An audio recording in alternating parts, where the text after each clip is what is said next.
Good morning students. और हम पढ़ रहे थे फर्स्ट यूनिट अल्कोहल एवं इपॉक्साइड्स। ठीक है। और अल्कोहल और इपॉक्साइड्स में हमने सबसे पहले देखा था कि अल्कोहल्स क्या होते हैं। उसके बाद हमने अल्कोहल का क्लासिफिकेशन देखा, क्या कैसे कैसे हम अल्कोहल्स को बांट सकते हैं। और फिर हमने आप लोगों के सिलेबस के अकॉर्डिंग असंतृप्त अल्कोहल देखा कि असंतृप्त अल्कोहल कितने प्रकार के हो सकते हैं। और उसमें जो है हमारा सबसे पहला जो कंपाउंड था, पहला असंतृप्त अल्कोहल जो था वो था वाइनिल अल्कोहल। तो वाइनिल अल्कोहल हमने पढ़ा, उसके बनाने की विधि हमने देखी। ठीक है। उसमें चलावयता को हमने देखा और फिर उसके बाद में हमने कीटोन और कीटो इनोल चलावयता और अनुनाद के बीच में जो है अंतर को समझा। ठीक है। आज हम जो है सेकंड पॉइंट लेके आए हैं और इसका नाम जो है वो है एलिल अल्कोहल। ठीक है। वाइनिल अल्कोहल हमने पढ़ लिया था। आज हम अल्कोहल्स में, असंतृप्त अल्कोहल्स में सेकंड टॉपिक के या सेकंड कंपाउंड जो है आप लोगों के सिलेबस में दिया हुआ है वो है एलिल अल्कोहल। ठीक है। तो आज हम पढ़ेंगे एलिल अल्कोहल। देखो क्या होता है। एलिल अल्कोहल की स्ट्रक्चर जो है, जो हम देखें, बोलते हैं CH2 double bond, CH single bond, CH2OH, यानी 3 कार्बन के साथ में एक क्या लगा हुआ हो, OH लगा हुआ हो, साथ में एक क्या हो, डबल बॉन्ड हो, तो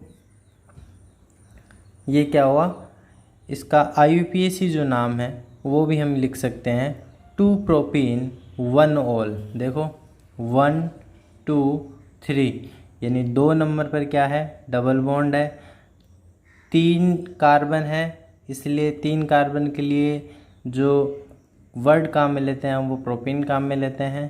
तो प्रोप प्लस सेकंड नंबर पर क्या है, डबल बॉन्ड है, इसलिए हमने पूरा लिखा 2 प्रोपीन। और 1 नंबर पर क्या प्रेजेंट है, OH प्रेजेंट है। और OH के लिए जो सफिक्स काम में लेते हैं वो हम लेते हैं ऑल काम में लेते हैं। तो इसलिए ऐसे हमने क्या लिखा, 2 प्रोपीन 1 ऑल। ठीक है। अब देखो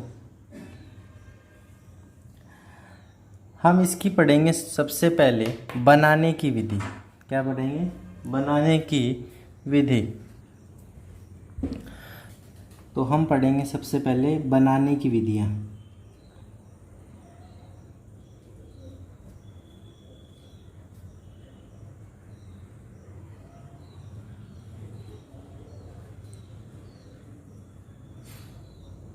ठीक है। और बनाने की विधियां में सबसे पहला जो हमारा मेथड होगा वो है प्रोपीन से। किससे,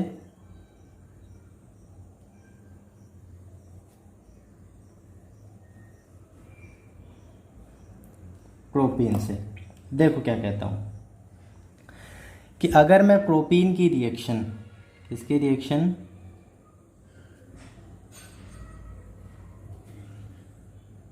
प्रोपीन, इसको मैं बोलूँगा प्रोपीन। प्रोपीन की रिएक्शन अगर मैं क्लोरीन के साथ कराऊं और ये रिएक्शन हम करवाते हैं हाई टेम्परेचर पर, यानी हमने टेम्परेचर लिया 500 डिग्री सेंटीग्रेड, तो देखो क्या होता है कि 500 डिग्री सेल्सियस पर, या यूँ कहूँ कि उच्च ताप पर अगर हम प्रोपीन की रिएक्शन क्लोरीन के साथ करवाते हैं तो sp3 हाइब्रिडाइज कार्बन से एक हाइड्रोजन और क्लोरीन से एक क्लोरीन, दोनों मिलकर जो है एक क्या बना लेते हैं, HCl बना लेते हैं। और HCl का मॉलिक्यूल जो है वो क्या हो जाता है, बाहर निकल जाता है। देखो हमने बाहर निकाल दिया और इस कार्बन पर कौन आके जुड़ जाता है, क्लोरीन आके जुड़ जाता है। ठीक है।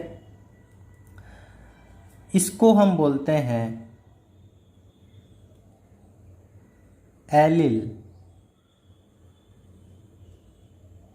क्लोराइड। ठीक है। क्या बोलते हैं इसको हम, एलिल क्लोराइड। ठीक है। अब इस एलिल क्लोराइड की रिएक्शन जो है अगर हम किसके साथ में कराएं,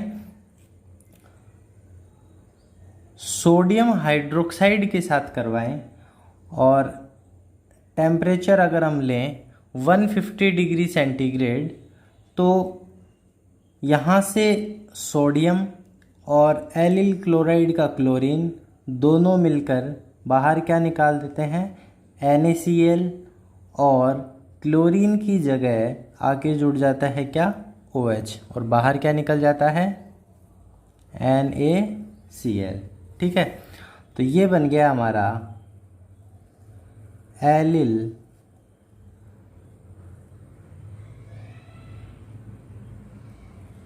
एल्कोहल। ठीक है, तो प्रोपीन से और एलिल एल्कोहल जो है वो बनाने की विधि में हमने देखा कि अगर मैं प्रोपीन की रिएक्शन सबसे पहले और उच्च ताप पर क्लोरीन के साथ कराऊं तो सबसे पहले एलिल क्लोराइड बनता है, और इसकी रिएक्शन जो है, एलिल क्लोराइड की रिएक्शन जो है, अगर मैं सोडियम हाइड्रोक्साइड के साथ कराऊं 150 डिग्री सेंटीग्रेड टेम्परेचर पर, तो हमें क्या मिलता है, एलिल एल्कोहल मिलता है। ठीक है, सेकंड जो मेथड होगा वो हम देखते हैं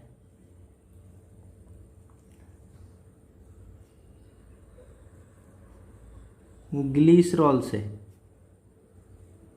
इससे ग्लिसरॉल से, ठीक है, देखो कैसे बनाते हैं ग्लिसरॉल से एलिल एल्कोहल।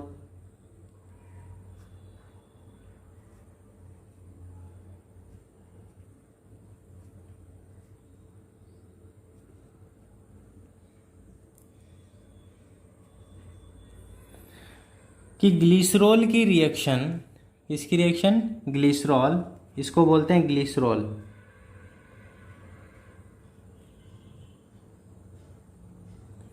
और ऑक्जेलिक अम्ल के साथ कराऊं, किसके साथ कराऊं, ऑक्जेलिक अम्ल,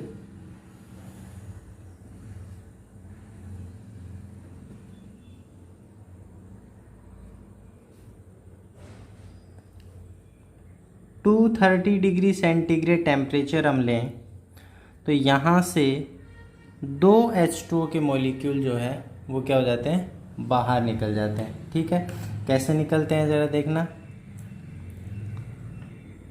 ये देखो,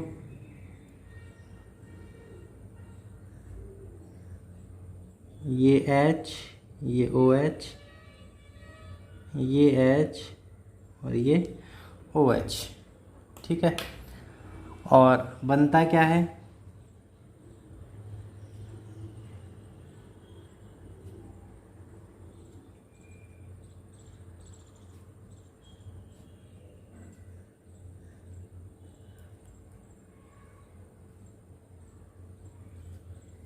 ये बनता है, और इसको बोलते हैं ग्लिसरील ऑक्जेलेट।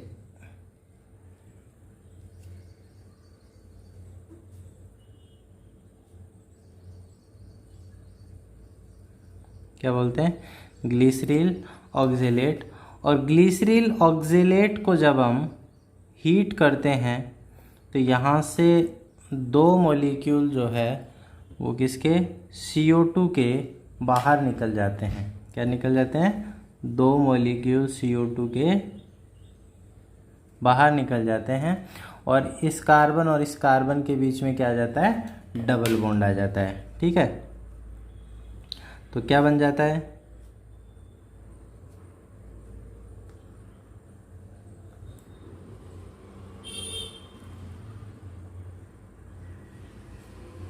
फाइनली हमें मिला एलिल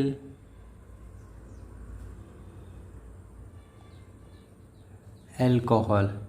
ठीक है, तो ये हुई एलिल एल्कोहल बनाने की सेकंड विधि, ग्लिसरॉल से हमने और एलिल एल्कोहल बनाया।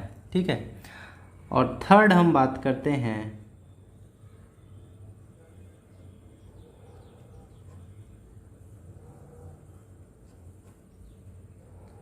प्रोपीरगिल एल्कोहल से, किससे? प्रोपीरगिल एल्कोहल से और एलिल एल्कोहल बनाना। ठीक है, तो प्रोपीरगिल एल्कोहल किसको बोलते हैं?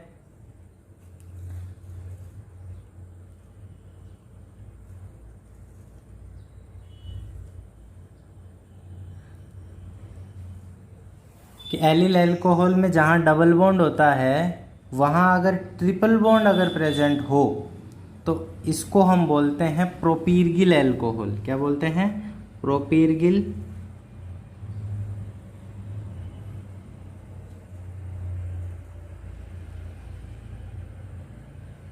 एल्कोहल। और प्रोपीरगिल एल्कोहल का जब हम क्या करवा दें? उत्प्रेरकीय अपचयन करवा दें। क्या करवा दें? उत्प्रेरकीय अपचयन इन प्रेजेंस ऑफ निकिल, और हीट हम जब हम इसको करें तो क्या होता है?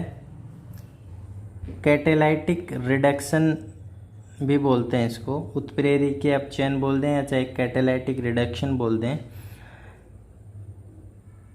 एक पाई बॉन्ड टूटकर और यहाँ से जो है 2 हाइड्रोजन के मॉलिक्यूल जुड़ जाते हैं, यानी कि हमें मिला एलिल एल्कोहल। ठीक है, क्या होता है उत्प्रेरकीय अपचयन या कैटेलाइटिक रिडक्शन में? निकल PDPT यानी निकिल, प्लेटिनम और पैलेडियम तीनों में से हम कोई भी एक उत्प्रेरक काम में ले सकते हैं, और इन तीनों उत्प्रेरक की प्रेजेंस में हम क्या करवाते हैं? हाइड्रोजन का एडिशन करवाते हैं, और एक पाई बॉन्ड टूटकर, क्या? एक पाई बॉन्ड टूटकर और 2 सिग्मा बॉन्ड का फॉर्मेशन करता है। क्या करता है? एक पाई बॉन्ड टूटकर और 2 क्या बनाता है? सिग्मा बॉन्ड बनाता है। ये देखो, हम जानते हैं कि ट्रिपल बॉन्ड में एक सिग्मा और 2 क्या होते हैं? पाई बॉन्ड होते हैं। तो इन 2 पाई बॉन्ड में से एक पाई बॉन्ड क्या होता है? टूटता है, और दोनों कार्बन जो है उन पर क्या आके जुड़ जाता है? हाइड्रोजन और हाइड्रोजन आके जुड़ जाता है। ठीक है, तो ऐसे हमें क्या मिलता है? एलिल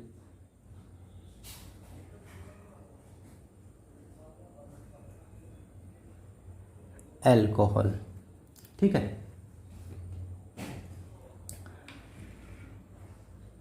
तो ये थी एलिल एल्कोहल के बनाने की विधियाँ। ठीक है, और अब हम पढ़ेंगे एलिल एल्कोहल के रासायनिक गुण, और रासायनिक गुण में हम पढ़ेंगे एलिल एल्कोहल की रिएक्शंस।